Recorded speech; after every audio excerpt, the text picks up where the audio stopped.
I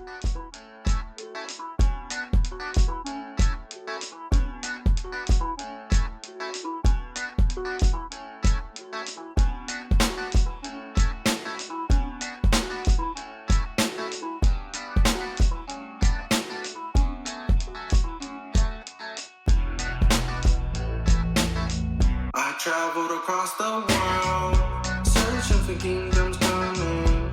Oh, my time will come for this place upon. Welcome back to Original Minds, an Intrizio podcast. We are back again with another one of our Artist Spotlight series where we sit down with local artists and producers in our area and shine the spotlight on their process of becoming who they are.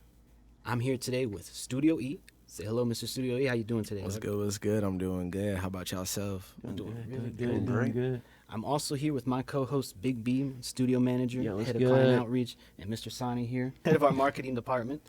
And we're just happy to be here with another episode and have another artist. And so I want to start out Studio.E, man, with, for someone who's learning you and seeing you for the first time and getting to know you, who is Studio.E? Got you. Well, I'm Eli, aka Studio.E. Studio.E is an engineer, producer, and a songwriter. You know, do it all. Been doing music for about 6 years, 4 years professionally, and you know, I just love the music. I just love it all. It's something that I really just put my heart and soul into, and it's just real. It's life. Everything about music is life, and I acquire it every day. Heck yeah, man. That's awesome. The biggest thing and what I want to start with is before you came on, we actually asked you in one word why you made music, and that word was Peace. peace. It's awesome. I want to start right there. That's usually how we start, and I want to just dig into that. Why'd you choose that word, and outside of music, what does that word mean to you?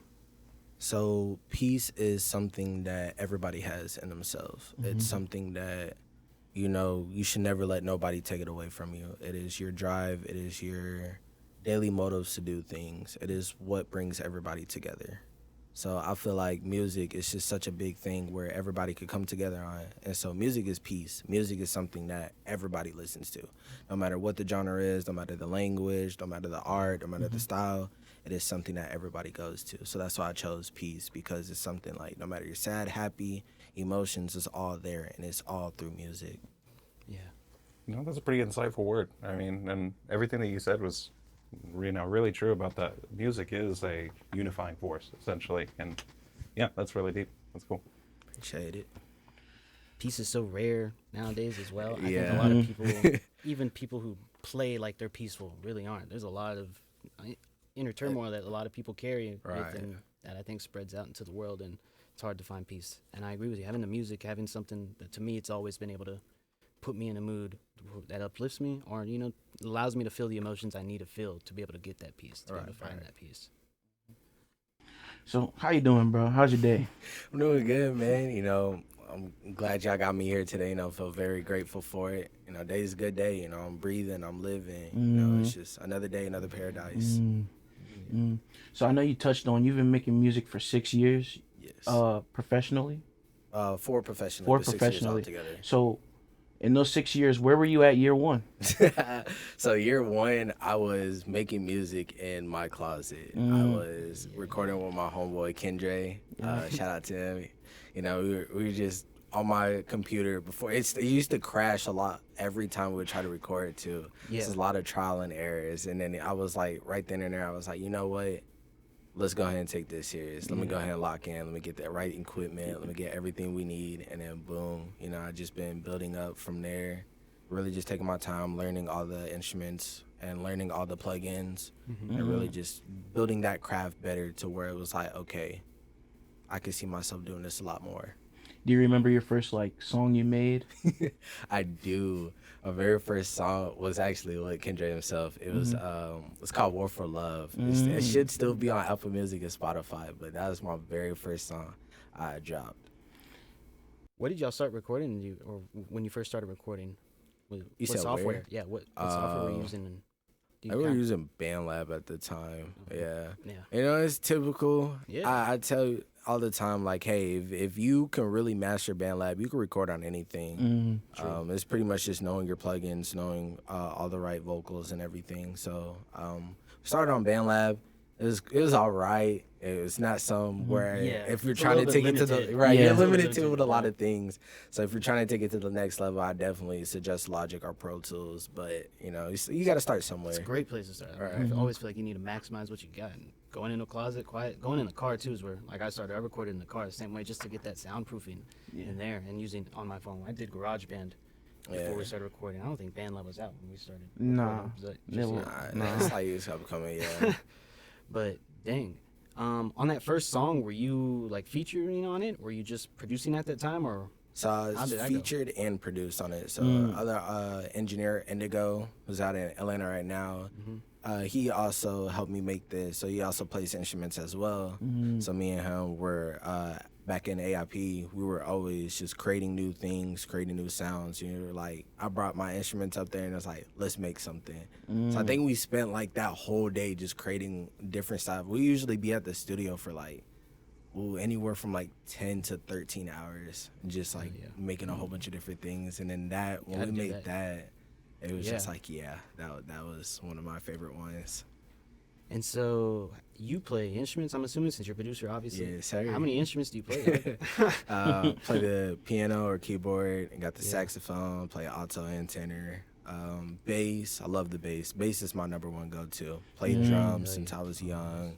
So I pretty much just dibble and dabble in everything I can. You know, I self-taught majority of the instruments because I just can't have nobody really teach me. I'm bad when it comes to learning from other people, but I will sit down and really learn it the way it needs to be learned.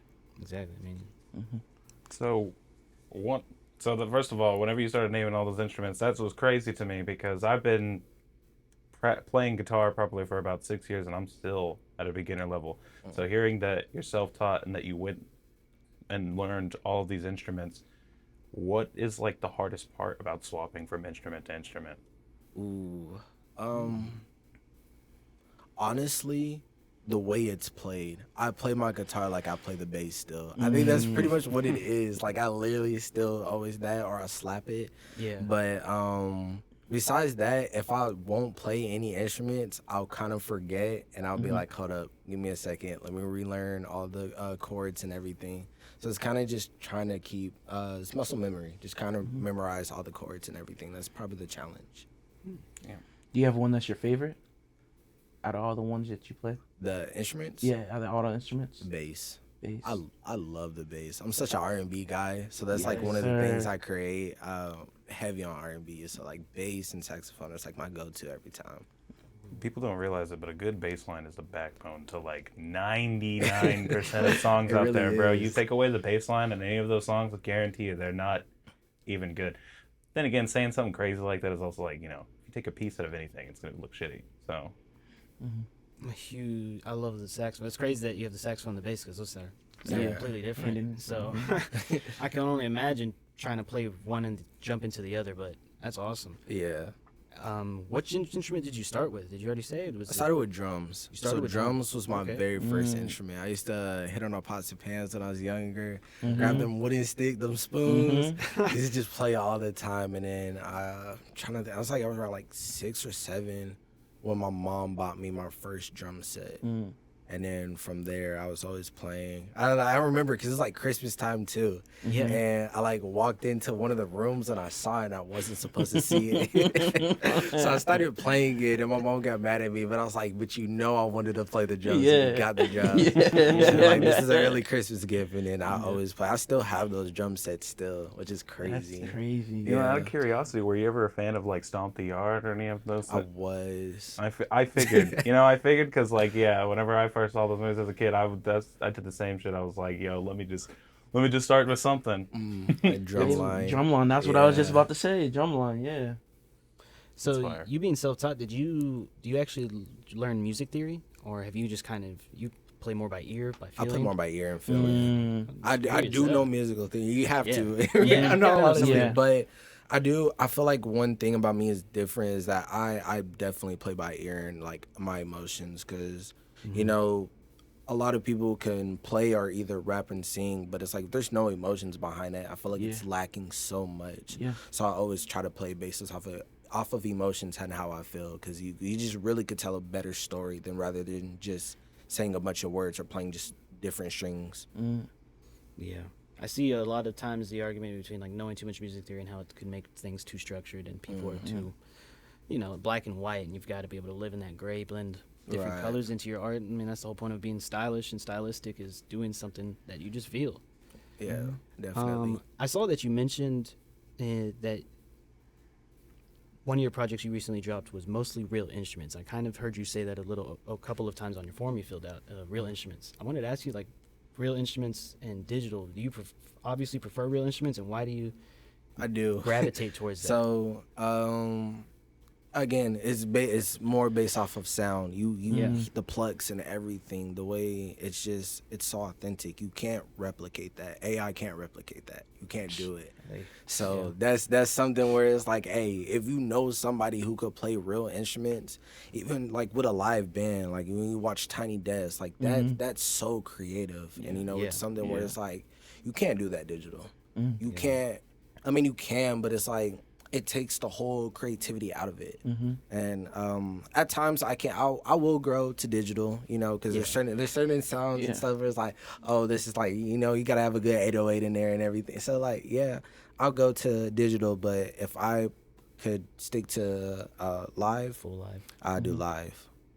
That's awesome. When it comes to your workflow as a producer, like, do you have a routine, or is it just something like when you hop in the studio, you might be like, I got an idea for this beat? I used to have a workflow. So it used to be up like 4 or 5 in the morning every morning, because that's like your most creative. And it's so peaceful, it's quiet and everything. I love a quiet hour. So that's how I usually have those are my work hours. So it's like from like 4 to 6. I'd work on stuff, kind of just be like stuff from a week or a day ago. I'll hear something and be like, ooh, okay, I hear those strings, let me go ahead and try to recreate this and then make something out of it. But now it's just pretty much like whenever I feel something, I'll just go. So I have a studio built at home, so now I just like go back to the crib and I'll just make whatever I hear and just go off of that now. You're very dedicated from what I can hear. I appreciate it. You got a lot of drive and a lot of focus that Yep. it's not come by often. I'm gonna be honest. So that's stands out to me. And I think that's really cool. As I was hearing you speak, it kind of drew me back to that original point that you had said previously, where you mentioned that you had locked in eventually after a while of just making music when you first started, and then you eventually locked in. Talk to me more about that moment when you decided. Was there an outside factor that caused that, or were you just like, was it just an on switch? Was it just like, you know what, boom, this is what I'm gonna do? Got you. So like, if we're really going like base of all that, we really got to start from like beginning of like middle school, where I was really just like freestyling and just like making beats with the pen and stuff, beatboxing. So it was like those days was really like my start of it all. And then one of my good friends, Nate, me and him used to just freestyle all the time. We used to just rap. And that was like, okay, it was always fun. It was something where like, it kept me out of trouble. And I was definitely the class clown, so like everybody used to always just like be around me and stuff. But like the music as well, when it came to rapping and freestyling, all the people would always be around us because we would always be the ones spitting. And I always had that with me and kept going. And then even through high school, that was really just like more of like, okay, we're here now with the like the first year of doing things. And it was, I want to be able to take this somewhere. Like I said, I always had a passion for it. It was a gift. It was a God-given gift to play instruments and make music. I wanted to do something with it. And it wasn't just for like fame or anything. It was just for myself. I knew I had the power, the capability of making something of myself with this. So I was like, let's do this. It's almost like that kind of like visualization almost, where it's like, you picture the goal and then you achieve it by just, having it in your head. That's nice.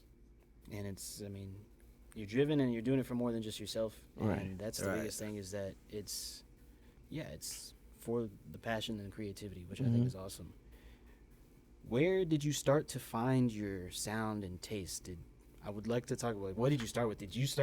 Does your sound now the same as it was when you started? Oh, how much has it? definitely Of course, it's got to change, right? Yeah, my sound definitely has changed over the time. It was more predominantly hip hop.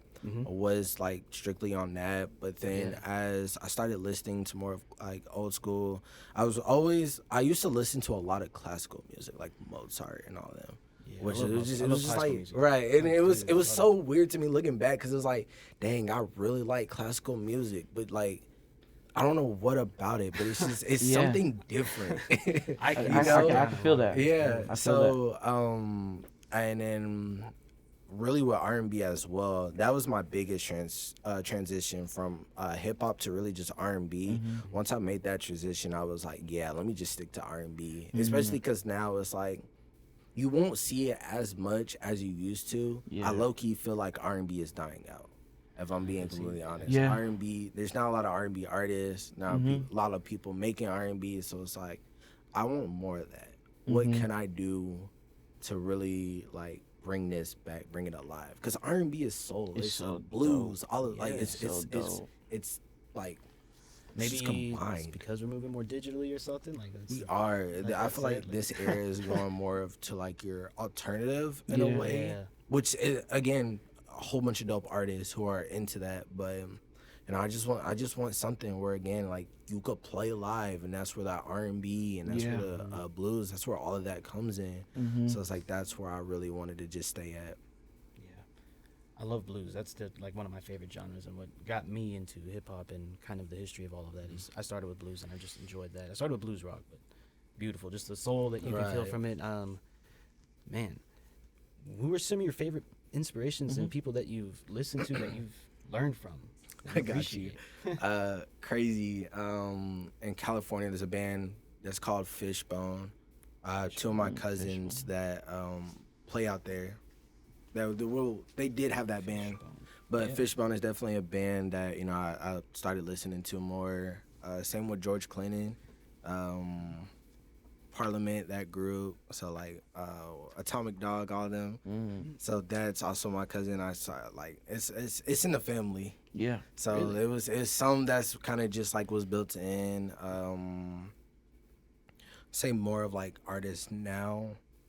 I would go with Larry June, definitely Alchemist. I like Pharrell when he's creating his creativity, especially watching Piece by Piece. Like that gave me so much motivation. Go to documentary. Yeah. Go to Like documentary. especially in It's Legos, so like goated. Yeah, that that's was different. so creative. Like you wouldn't expect anybody else to do it, but him. I didn't even know it was a Lego movie until I turned it on. So Right. Lego movie, this is dope. Let's see.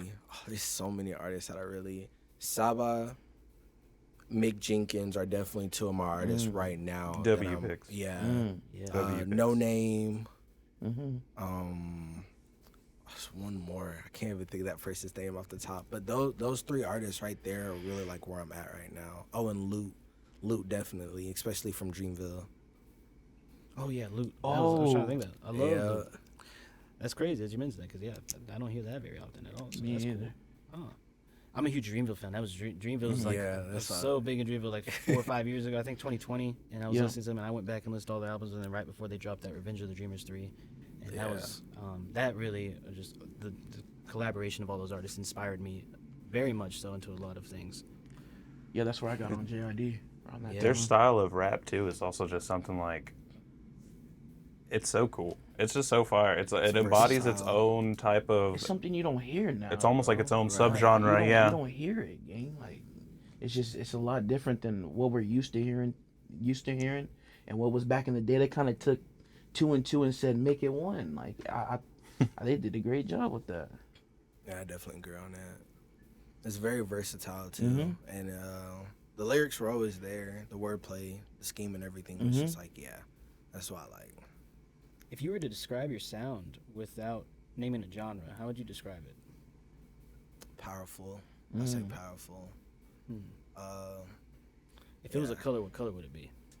It'd be purple. Hell yeah. Purple. I like see that. purple as exotic. It's Yeah. different. So I A little bit love of Prince, the color a little purple. bit of yeah. Yeah. I mean, I think purple. I think Prince. I think exotic. Like that. Yep. For sure. And that also ropes back to peace too. Yep. Like, Purple used to be actually our main color when we first Yeah. started making music. We used to have a whole different name, and our whole brand was all purple and black. And that was Okay. everything. Yeah. See, purple's We it's used just to a rock purple all goated the color. yeah, time. it's a Actually, dope my color. hair was dyed purple. Yeah, it I forgot was. about that. I had my tips purple at one point too. Man, heck yeah, yeah. Let's go into kind of like the identity of your music and what it is that you're trying to get people to hear, resonate with when you create music? Is there anything that you want people to feel when they listen to you and when they hear your beats? Got you. Every beat is different, so I can't say I want them to feel a certain way when there's different feelings for every beat that I create. I think the biggest thing in general is just I want them to feel like they're connected to it in general. Connected. You know, because as an artist, I can't really. Well, as a producer, you know, the beats it's the backbone. It's the structure of everything. You gotta have a good beat, but Yeah. I think as well the artist also has to resonate with it. If you don't have a good artist with it, it kind of just lacks everything that you're doing. So you know, for my artists, I definitely want them to storytell. I want them to tell how they feel. You know, have.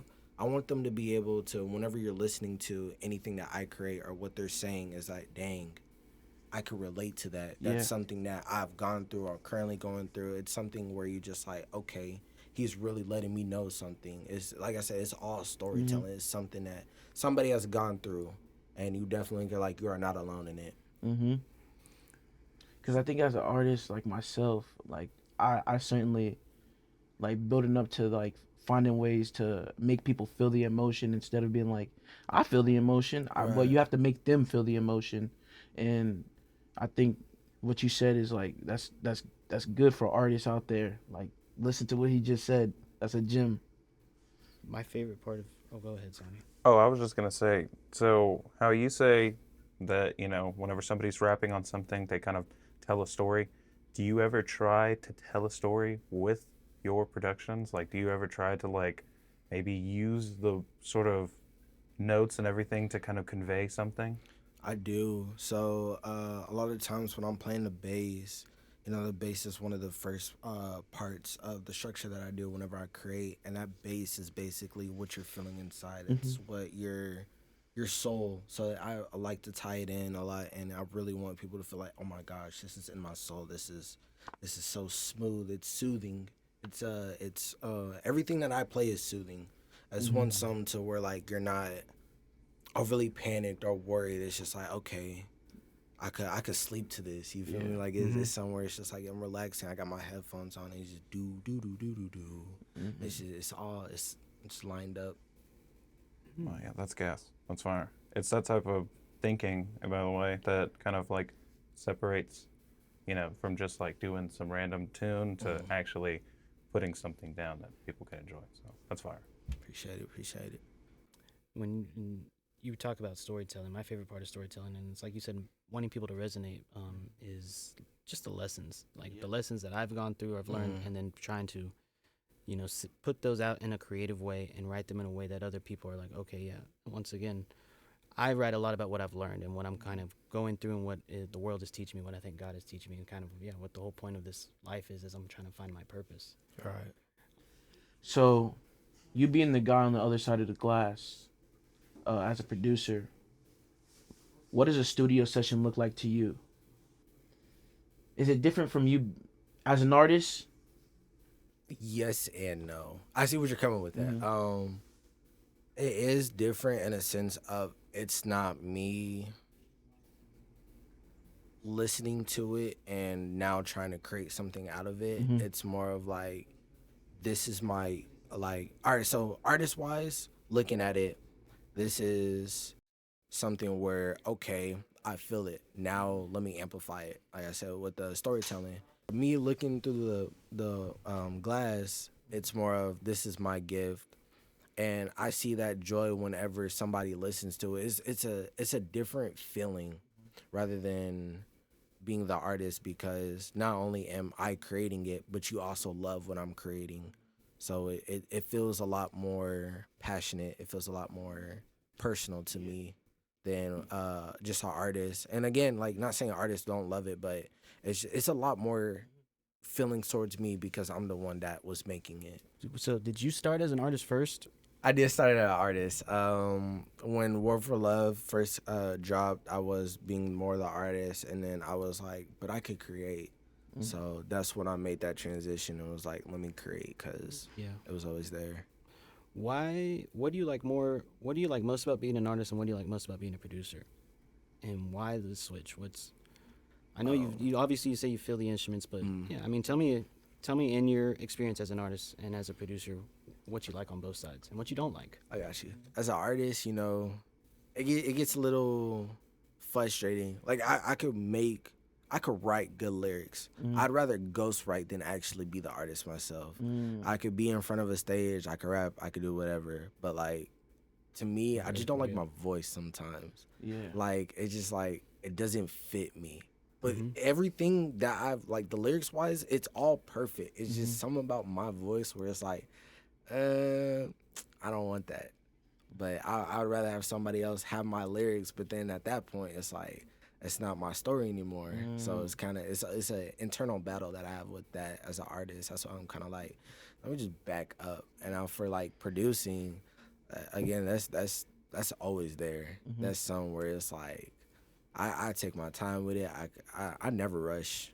I just can't rush with it. That's something like I'll spend 2 hours up to like a week just sometimes creating one beat because it's like there's so much that goes and plays into a part with it, and it's like if it doesn't sound right, I'm gonna scratch the whole thing or either go to a different one and then switch everything around.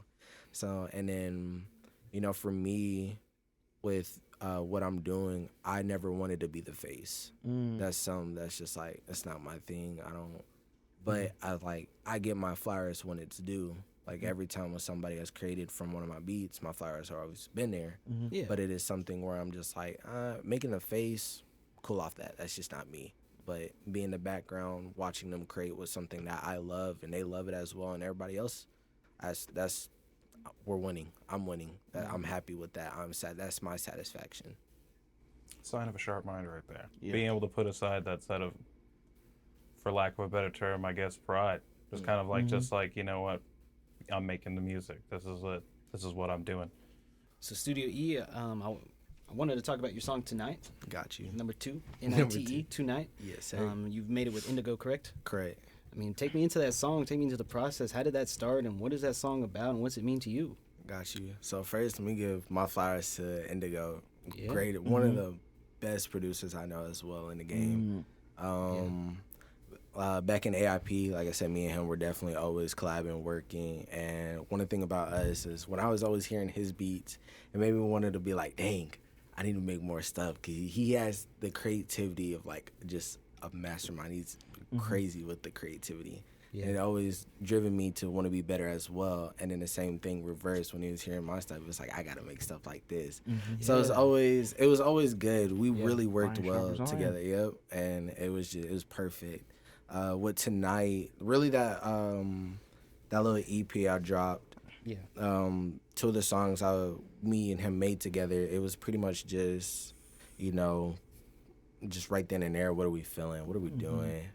Tonight, he actually sampled one of my beats, my R&B beats that I made, and flipped it, and then it ended up just being like a Daft Punk beat. And I was like, you know what? I could get groovy with this. Let's do something with this. And then I want to say it was like a minute before we saw each other again, and I was like, we need to finish this one because that song was it was goated. I like that song. Yeah. Well, what's the song about?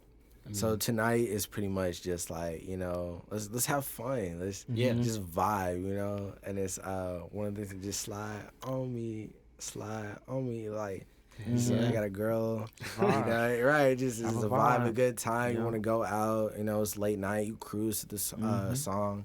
It's just somewhere. It's just like there's you don't gotta worry about anything. That song is just pretty much just like, what was one of the verses that was like, sit shawty out to dance for it, looking real good. Do I hit your line or keep it all cool? That song is just like what do I do? She doing a little dance on the dance floor. It's like, do I join in? I love dancing. Like, do I join in? Do I get your number? Do I back up? But like I said, I wanted to have a good time. So come out, let's just vibe. So you had mentioned that song Tonight, that it was more of like you said you definitely did more of that digitally. Yes. So in a sense, you almost kind of stepped out of your comfort zone there for a second. Just a little. More on digital, more on Indigo. Indigo's crazy with the digital, so he did more of the digital work than I did. And he's like I said, he's crazy with the digital, and he also could play instruments as well. So it's just something where, like I said, it was pretty much just like it's compatible. It was perfect. The two producers. It was like really like Daft Punk, but just producing wise, if you really think about it. And do you have is there like a different mindset that you have whenever you're working with whenever you're working digitally compared to instrumentally? I mean, surely. Not really, honestly. It's not really a different mindset. It's at the end, it's still all creating. I think it's just more of like, what can I add to it? Not that much, because it's all digital, but it's the same thing. If you're playing that, you're just playing on the keys. I was about to ask, do you play on a MIDI keyboard, or do you like click in and type in? I do both. Yeah, okay. I usually play on the MIDI though, because it's just so much easier. He could do like all of it, and I look at him and I just be like, I need to be on that level. So he's pretty much got it all mastered down. But like I said, it's smooth. It's not somewhere I'm just like, oh, okay, now I gotta switch gears and do this. No, it's second nature. It's like you're breathing. It's easy. It's simple. On that song tonight, you have an idea how many instruments y'all actually put on it? And since you did it digitally, do you feel like you're able to put more instruments on it, or do you still kind of keep it? Not quite sure how many instruments he put on that one. I know Across the World had a lot of like actual instruments on it. Tonight though, I think like it was sampled from my violin that I played, and then. Yeah, I want to say it wasn't even really a lot of instruments for real on that, because like I said, it was a lot more digital compared to Across the World. We had the drums, we had the bass, we had the keyboard, and we had the guitar. So it was pretty. Like I said, that one was just all live, and that one was like that was fun creating that one. As somebody who just started, I've been dabbling in it a little bit. I get overwhelmed once the instruments start to stack up, and you work with a lot of different instruments. What do you do as a producer to kind of keep you on track, to keep you from getting overwhelmed by all of the different things, all the different components that you're adding? Yeah. I guess just listening it by ear, so it'll all line up. And one thing about R&B and really just strings, the more strings you have, the more it just harmonizes better. If that makes sense. It's it all comes together nicely. So I feel like it's not really somewhere I have to overlook on some, and it's where I'm like, okay, I have this and this. I might take out two depending on how many I have, but like majority I've usually put like 6 to 7 strings in there, because it's really just like violins, your guitars, your cellos, like all of that is pretty much just how you build a good melody from there. So like your melodies is always gonna have stacks. You being experienced, it's easier for your brain to navigate and just automatically identify kind of a sound that you want. Yes, because I think that's like the biggest thing is it's hard when you start playing in those instruments, because then for an untrained ear it starts to become a lot, and especially too if it's all in the same place. For me, I'm more of an engineer than a producer, and so my favorite part about it is when I'm doing EQ and I'm putting everything in its own special spot and kind of building that kind of 3D world with like the strings have to belong here, or kick and stuff belongs here. Then you put violins and vocals and back at vocal right here, and so at first though that was really hard to kind of like get through, and because for the untrained ear, it just all sounds in one spot. You've been trained your whole life, and I mean you've had musical background your whole life too, so I don't imagine that's a problem, but it's very interesting to.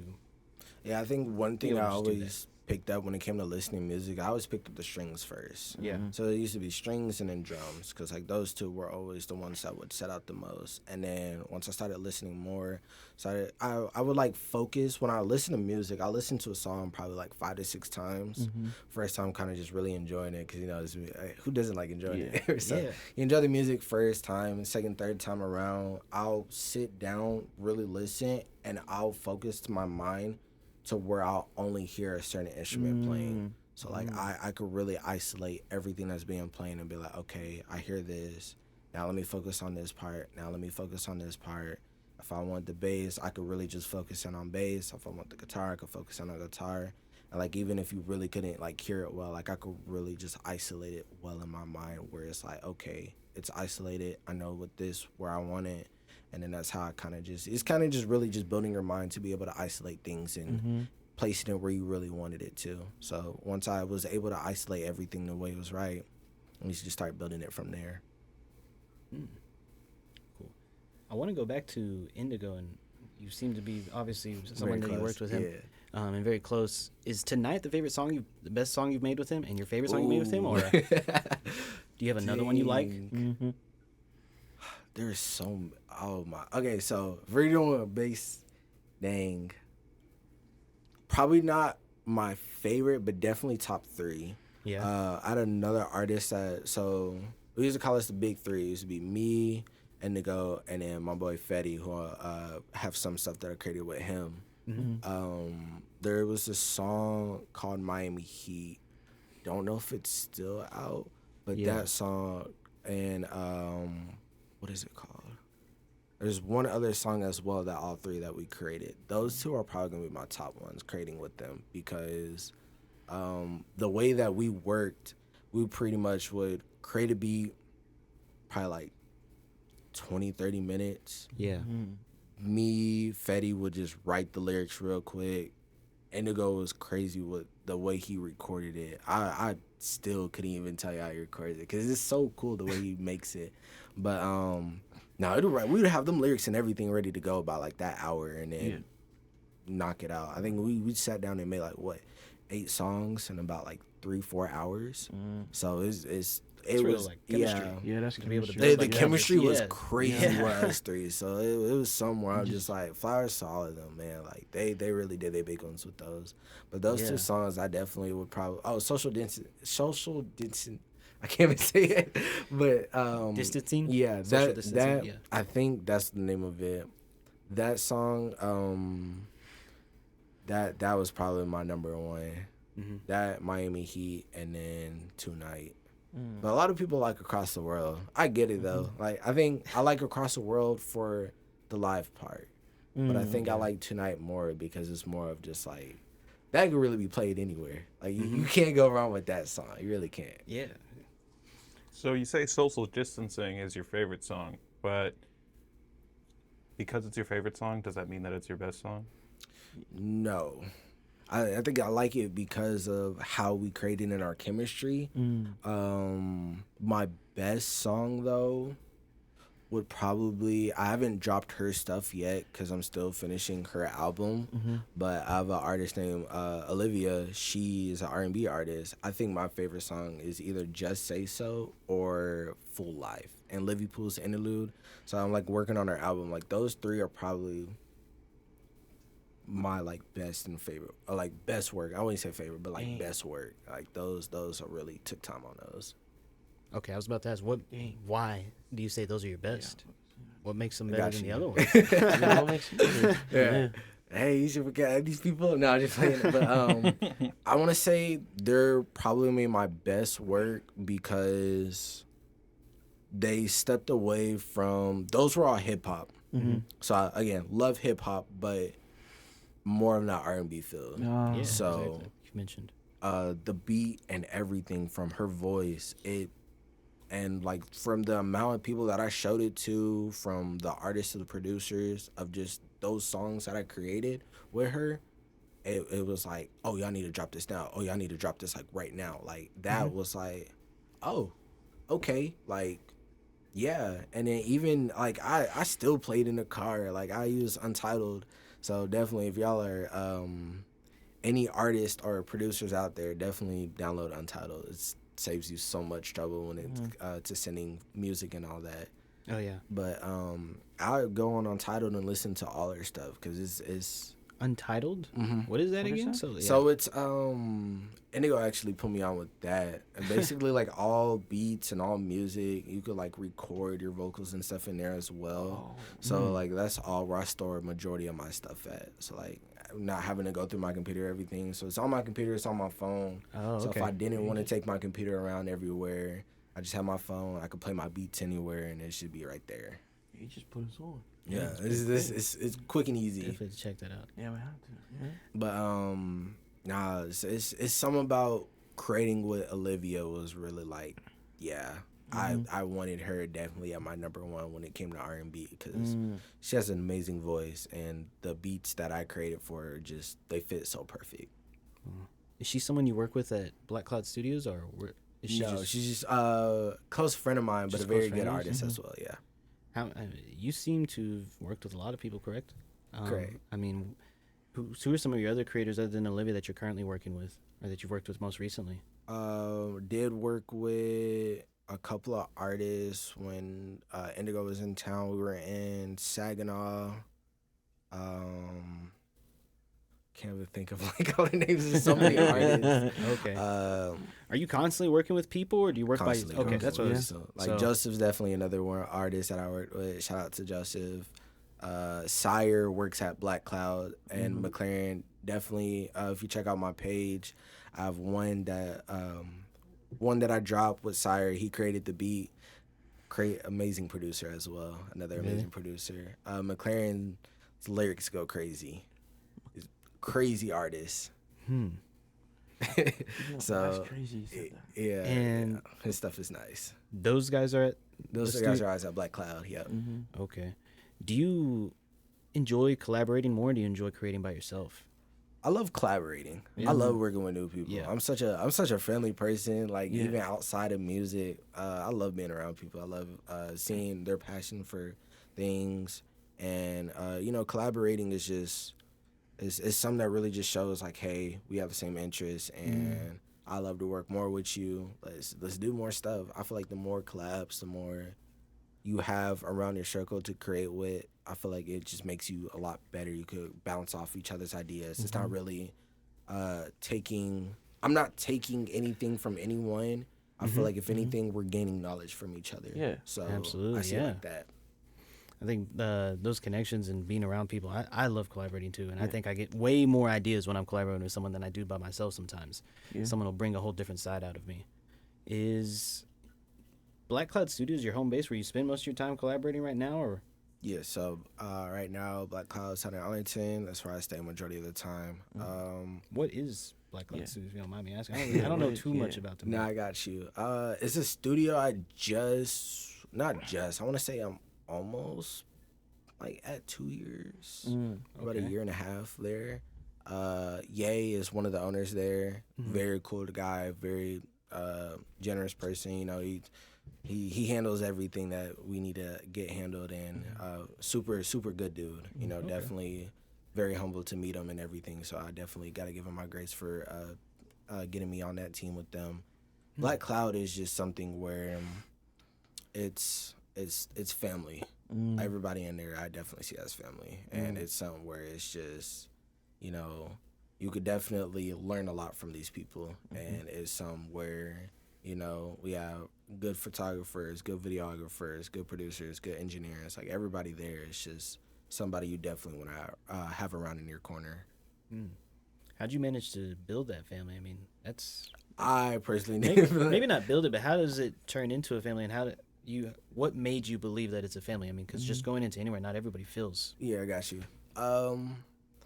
When I first, so Fetty was there first when he told me about that studio. When I walked in and how they greeted me and everything, I was like, okay, this is all real. This wasn't a fake. Oh, hey, how you doing? Like, nah, like Ye really introduced me and really was like showing me his true self. And I like that. Not a lot of people really want to be themselves. Ye is like the most of himself in a good way. Yeah. You know, and you know, from there it was like meeting everybody else, good talks, good laughs, and it was just somewhere it's like, even now I'll go up there every once in a while, just kick it with them, because it's just somewhere it's like, yeah, this is somewhere I feel comfortable. I feel like it's a peace of mind where nobody's stressed, nobody's worrying about anything on the outside. We all come together, we're all just chilling. You're there to create. What do you spend most of your time doing now as an artist? Like, well, currently, are you working on any big projects? I know you mentioned Olivia, but Right. do you work with clients? Do you work on just collaborations? I work on clients, so Okay. clientele as well. If anybody needs beats or just engineering as well, I could do that. I do have my own project, so I have Never Too Far that I dropped, and then I have Halfway Home that I'm working on right now that's tied into the Never Too Far. I also have Olivia's project that I'm working on. I have Fetty's project whenever he gets back out here. I have his project that I'll be helping him with. So it's pretty much just whatever I could get my hands on Yeah. at that point. You know, I try to do whatever I can. Do you build beats to sell, or do you kind of just talk to an artist first and then get the idea of what kind of beat you want to build? Both. Really? Like if I I do wanted beats, could I gatekeep get- some beats. Yeah. I was about to say, I mean, because I'm interested. I'm looking for Yeah. some beats. Do you have beats that we could I possibly do. I definitely do. listen to? You know? I got Definitely- you. Yeah, that'd be Yeah. awesome, dude. With me, it's just like I'll have beats Yeah. that I create for a certain artist as well. So like, I'll make it for your ear. I'll Yeah. make it for you. Yeah. So that's where I'm at. Like I could create beats all day, but if it's not your style, I feel like it's not a waste, but it's just like it's there's no point in doing it that way. But also like for me as well, like I'll create just for my own creation. Just for my own love for it. And like those beats, it's like certain beats where I'd be like, okay, I can sell this one because like I'm attached to it, but it's not to where like, this one got it. Like I literally have I have a folder that's called The Vault. Like literally like nobody has those beats because it's just those always got to stay with me. Right. But Are you saving them for yourself, or are you just saving them for the right artist? that was a good question. That's a good question. Honestly, maybe both. Yeah. Maybe both. If I meet the right artist that I want, maybe I could drop them and give them, hey, take this one. But if not, definitely it's staying in the vote. Keep 'em. Yeah, I definitely gotta gatekeep them. I definitely would too. I mean, honestly, you put that much effort into something, you want to make sure that it's it's going to the right person. people. That's not going to land on deaf ears, so to speak. Right. Has there ever been an artist where you've already had that encounter where like you've met someone, you're like, dang, you're good, I have a beat for you, you should be jump on this? Yes, crazy. definitely. Like I said, a lot of the people that I've collabed with are a lot of the ones where I'd be like, hey, I have this one for you. Yeah. Even with Indigo, he does the same thing. He has stuff that for me and Fetty, whenever we were back at AIP, he had stuff for us, and we would always just swap. So like, whatever really like, if I hear your voice or hear your music, and I'll be like, okay, this is more of the sound that I make or somewhat close to. Yeah. I'll talk to you. I'll be like, hey, I like your sound. I like your style. Not saying like I don't like anybody else's style because I don't want anybody to get that impression. It's just like I have a select group or like mindset where it comes to working with artists when it comes to my beats. If that makes sense. But I'll work with anybody. Right. But it's just like certain beats, certain artists are definitely like a pulling first. So like when I hear your stuff and I'll be like, okay, this is something where I definitely see you on. Hey, let's sit down, let's chit chat. I'll play you some of my stuff, see what you think. Yeah, I'm on that type of sound. Bet, let's collab. Boom, now we have a whole project. So it's kind of just like that way. And that sort of know-how to kind of be able to know, okay, does that just come from visualizing how they would sound on the beat? Like, is that just like, okay, I'm hearing their sound, now I'm thinking about how it would be on there? Is that how kind of how you draw that connection? Yeah, so I'll like play some of my beats in my head and then listen with theirs and kind of just try to mesh it as best I can. Or like if they send me stuff as well, I have a couple of artists who send me their stuff and I'll be like, okay, I see what they're coming with this. Like pockets and everything. That's why when it comes to singing or rapping, like I'll definitely focus on those things because I like there's different pockets when it comes to my beats as well that you can rap on. So I always try to look for different pockets. What you exactly. like the more different you could be, the more I'm like I see more attention with it because I don't want an artist to just be the same throughout the whole thing. Or it works. Don't get me wrong, it works. But like I want different. I want something where it's like nobody's on that. I want something where it's like, oh, I didn't know you could do it like this way. So that's completely where, switch it up. completely switch it up for everybody. That's really where my mindset is. Yeah, heck yeah. So- Go ahead, Sonny. Oh, continue. I'd love to show you a Big B song because he just recently dropped a project. And our biggest thing though is just like jumping from one song or style to style and not being locked in a box, trying something else. So maybe after this, definitely would like to hear if you have any recommendations for Mr. Big here because we've been looking for producers to work with for sure. So real quick, I kind of just want to shift the conversation a little bit. We have a segment that we do, and that I kind of wanted to throw you into it. It's what we call Intrizio Court. Got you. So essentially what we do is we bring up certain conversations, points, and we talk about them. And one thing that I saw you mention was Kingdom Hearts. Love that game. Shout out to my brother. Oh, yeah. So I got a little bit of a hot take here. Might be a Okay. hot take to you, Ooh. but I think the soundtrack is goated. Oh, And I think that's 100%. the biggest reason why why it's remembered as fondly as it is. Now don't get it twisted. The game is still awesome, Right. but Mm-hmm. that's what sticks with people. I feel like is that music behind it, that story behind it. Curious, where do you stand on that? I definitely love it. Sanctuary, especially on Kingdom Hearts 2. Oh, Yeah, see, hey, Oh. even on the first one, man, all the whole soundtrack, the orchestra, everything, like the way it was created, it was so perfect. Love the soundtrack. I don't even think that's a hot take, honestly. I think that's if you don't like the soundtrack on Kingdom Hearts, then it's just not for you. Because Yeah. generally, I think a lot of people like that. I don't see why you wouldn't like that the soundtrack on there.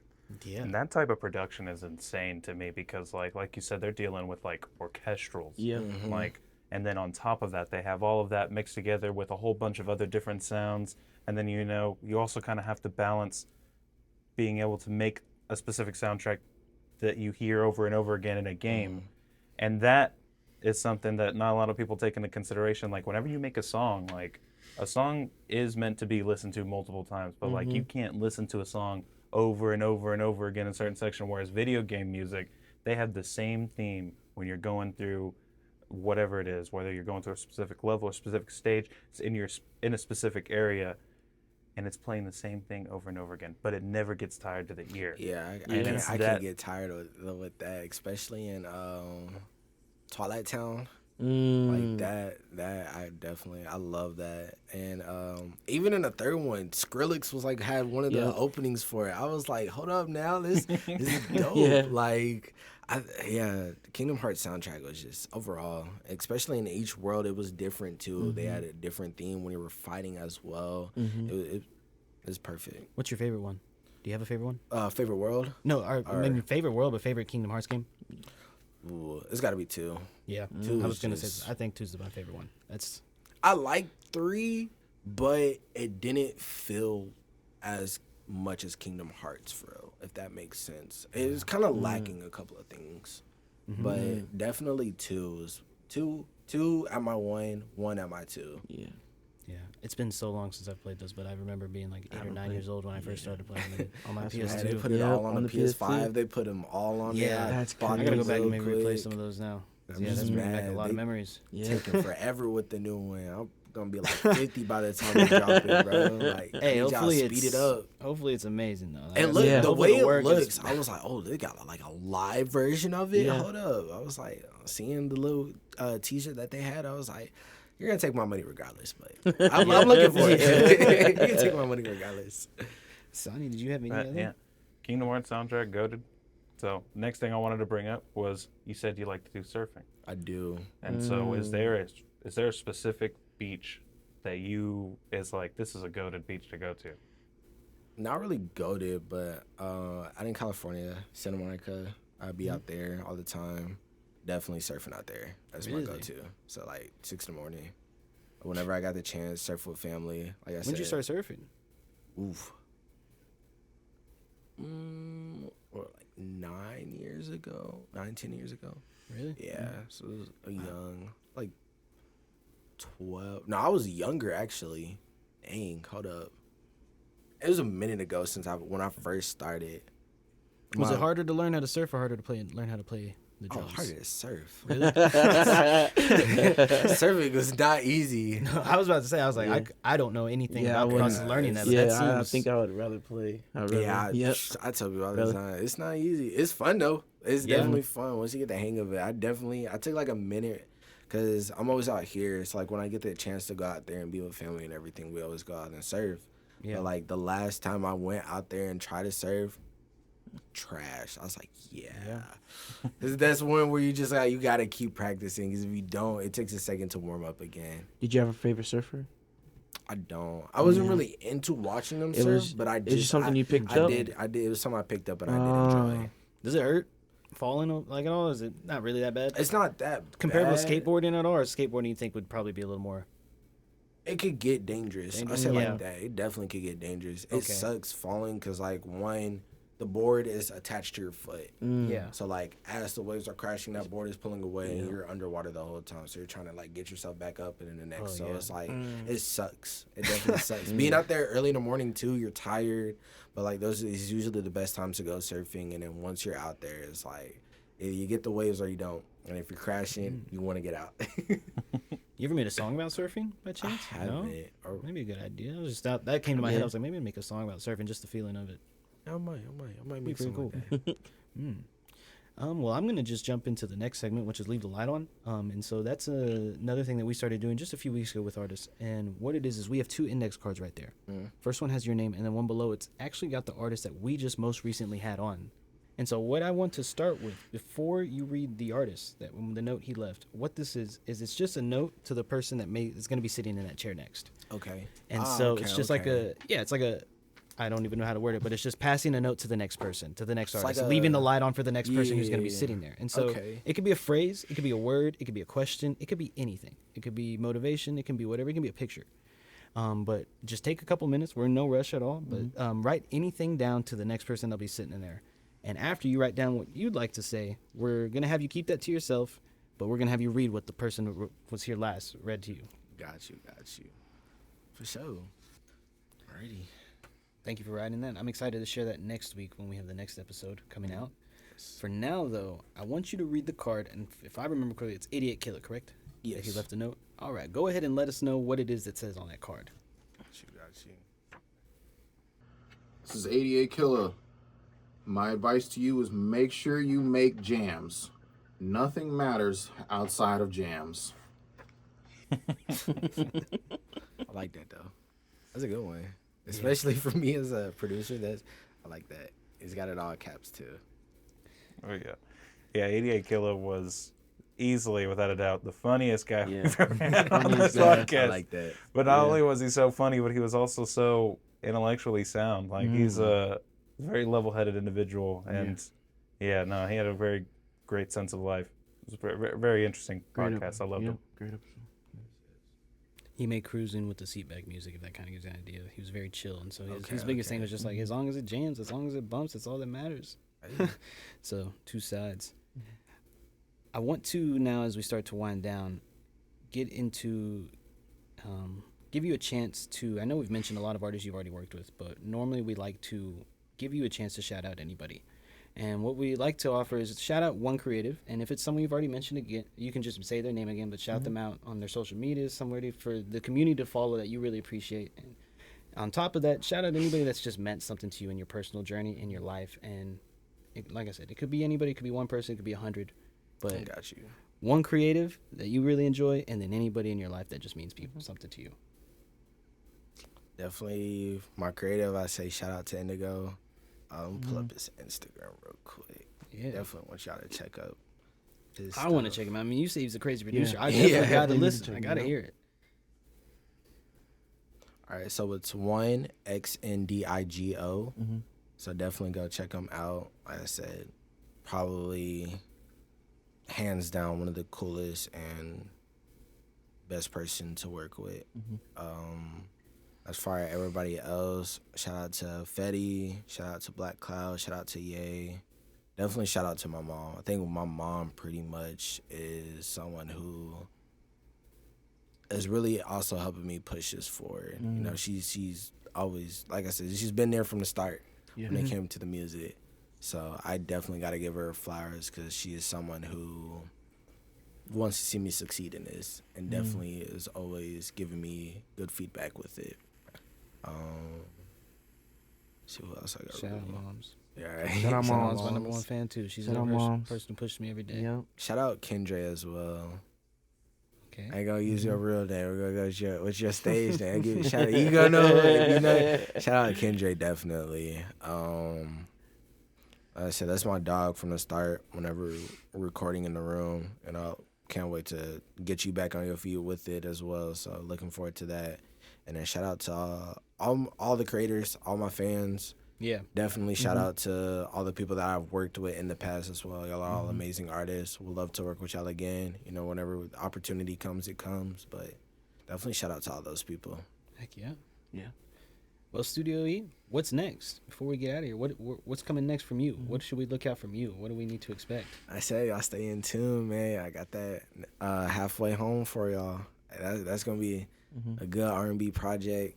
Yeah. Looking forward to that one. That one is coming real nice. Any date or time frame or at all in it all, or just Looking still in into the the works? year. Looking to the end of the End year. of the year, Yeah. going into next year. It's That's gonna great. leave That's this great year with a time. bang, and then go next year with something new.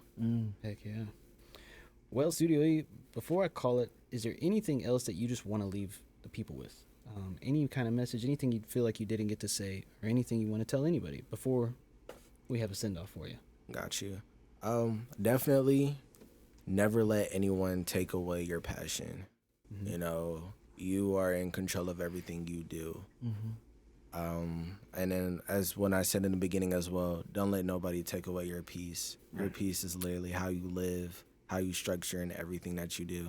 Without peace, it's just chaotic, and we don't want chaotic. And I definitely want to say, like, just breathe. Everything will line up. I think I'm telling myself that right now. It's just Yeah. breathe. Just keep going. Yeah. It's beautiful. I appreciate you for coming in today, Studio.E. I appreciate your patience, and I appreciate you taking a chance on us, and for us being able to just tell a piece of your story, tell a piece of your process. We started this Artist Spotlight series and now Producer Spotlight series. Yeah. Because your story matters before the numbers do, and I think that's what I try to show people is that everyone wants to know your story after the fact. And we want to know it before the fact, during the fact. We want to see the real authentic version of people as they're creating, as they're learning to see who they are, becoming who they are in their creative journey, in their creative life.